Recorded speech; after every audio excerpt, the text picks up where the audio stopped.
So you're talking about a 3-team lead. How about a trio of leaders at the Masters ready to add a green blazer to their collection, provided one doesn't become a dad first? And more history for Tiger. Michael Eaves has more from Augusta.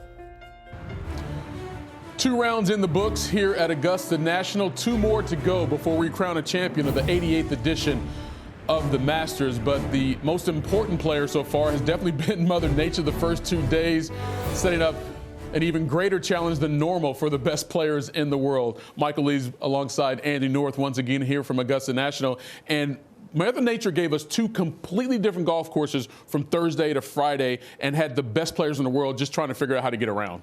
Well, when the wind starts blowing like it did, especially Friday, you've got gusts into the 40s. You saw the sand blowing out of the bunkers. You don't see that. Today was a day you're playing in Scotland along the North Sea. I mean, it was brutal. The players struggled. The ball in the air went all over the place.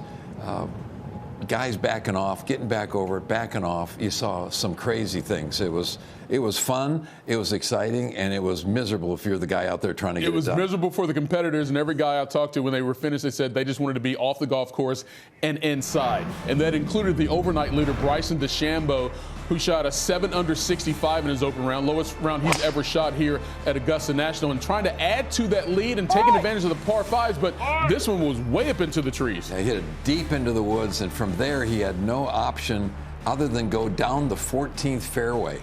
And he was able to find a gap, hit it out there, and ended up giving himself an actual decent putt at a birdie. And then he got a little workout in because that sign was in his way, so he thought it'd be better for him to carry it than that other gentleman. He says about 30, 35 pounds, and it was light for him. This is playing from the rough and the left side of the 14th fairway.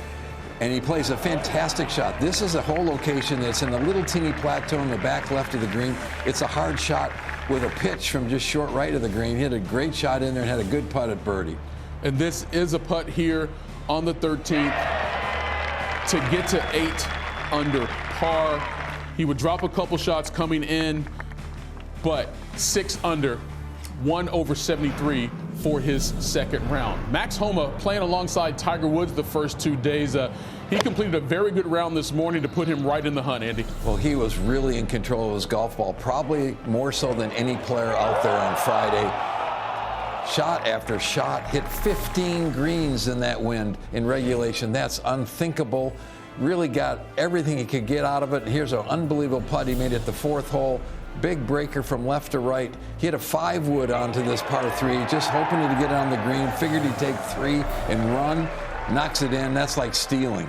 Only 2 players shot under par in both rounds. Max Homa was one of them. Colin Morikawa was the other. And Scottie Scheffler, world number 1, was 1 shot off the lead when he left the course on Thursday, trying to stay up near the top on Friday. This is the par 5 8th after 2 nice shots, put him in position to hit a nice little pitch. Tough hole location, the back right on a little ledge, played it perfectly. And then here, this was a monster drive at number 10. Well, when you're left with just a very, very short iron into this hole, it really sets the hole up and gives you a great opportunity to be very aggressive, which he did, particularly to that front hole location. When you're hitting a 5 iron or so in there, there's no way you can get it close. And here at 13, after a really good drive, he's trying to knock it on the green with a 3 iron, hits a pretty good shot. The ball just hangs out, and it happens on this hole quite often. You think it's going to turn right to left off of that slope. It doesn't. Gets it in the water. After the round, I asked Scottie to compare his 66 on Thursday to his 72 Friday. I mean, today was another really good round. I mean, the conditions were extremely tough out there. You know, we did a really good job of kind of managing our way around the course. Really, the only thing I can think of off the top of my head that was a real mistake was the shot into 13, and it was actually a good shot. Just got gusted by the wind. And so that'll happen going around this place. But, you know, I'm proud of how I fought and, you know, kept myself in the tournament this afternoon. All right, so Scheffler in at -6 where he's opened the day, and now he has company tied for the lead alongside Max Homa and Bryson DeChambeau. He now has 4 rounds where he's led or co-led as world number 1 here at the Masters, tying Tiger Woods and Dustin Johnson. 1 round in the 60s the entire day. There were 7 on Thursday. Ludwig Oberg, superstar, first Masters, unbelievable. So you see the leaderboard. One name you do not see near the top is Jon Rahm. And look, every player struggled. He really had to grit it out to make the cut. This is what can happen when you hit a little gust as you're ready to hit the ball. This is a long putt, obviously, but he comes up a good 20, 25 feet short. We saw that type of thing happen all day long.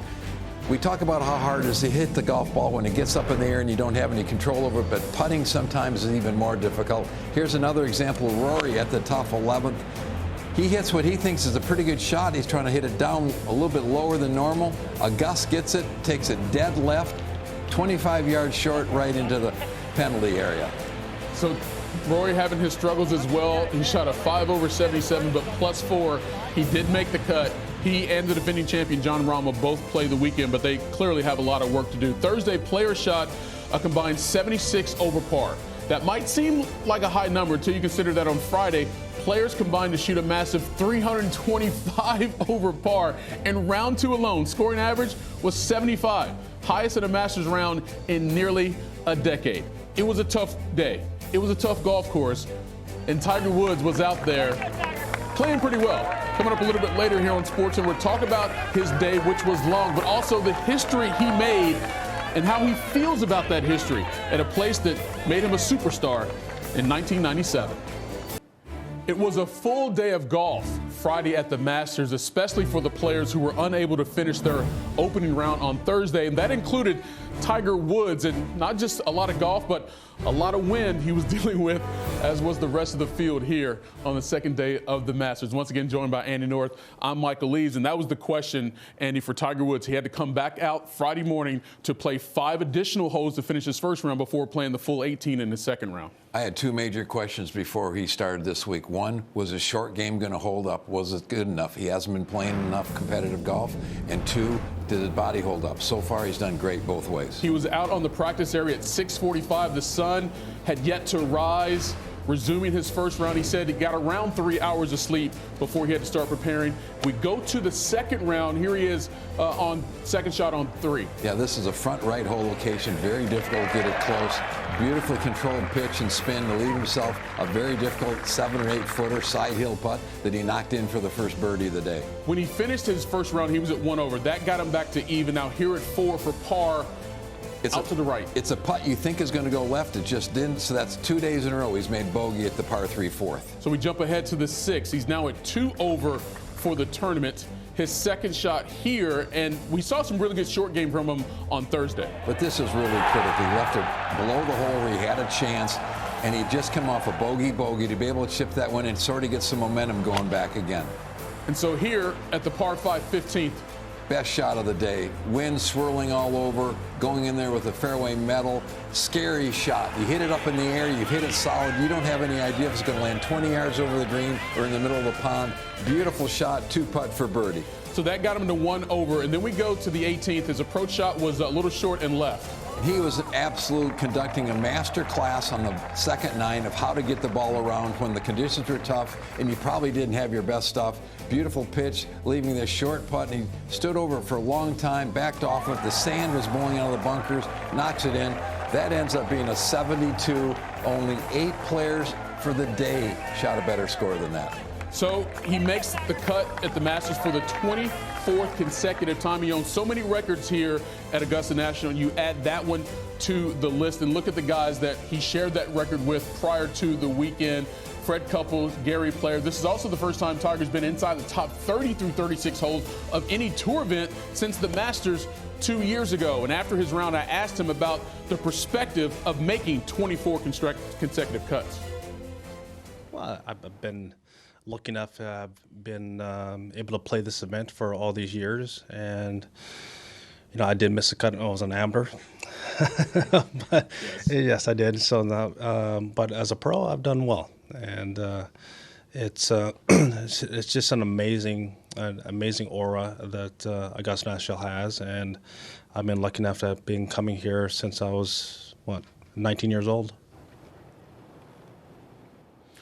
So 9 hours after he got here, he finished his round. He's 7 shots back. So now you've made the weekend, and now he's looking at the leaderboard and saying, oh, what can I do here over these next couple of days? Because he came here to win. He didn't come to make the cut. He came to make another victory here at Augusta National. What are you expecting from him on the weekend? I think, Michael, the first thing starting right away is he's got almost 24 hours to recover. And for him, that is so important. We haven't seen him play back-to-back-to-back days forever, it seems like. So he's swinging quite well. His short game has held up. The winding conditions are going to get a little bit better.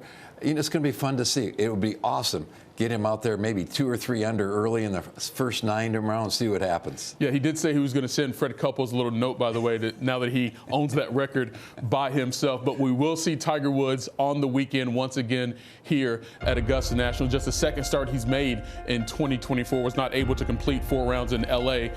earlier in the year. Or our coverage begins 10:15 Eastern on ESPN Plus with feature group coverage as well as featured holes and plus SportsCenter coverage throughout the day here at the Masters.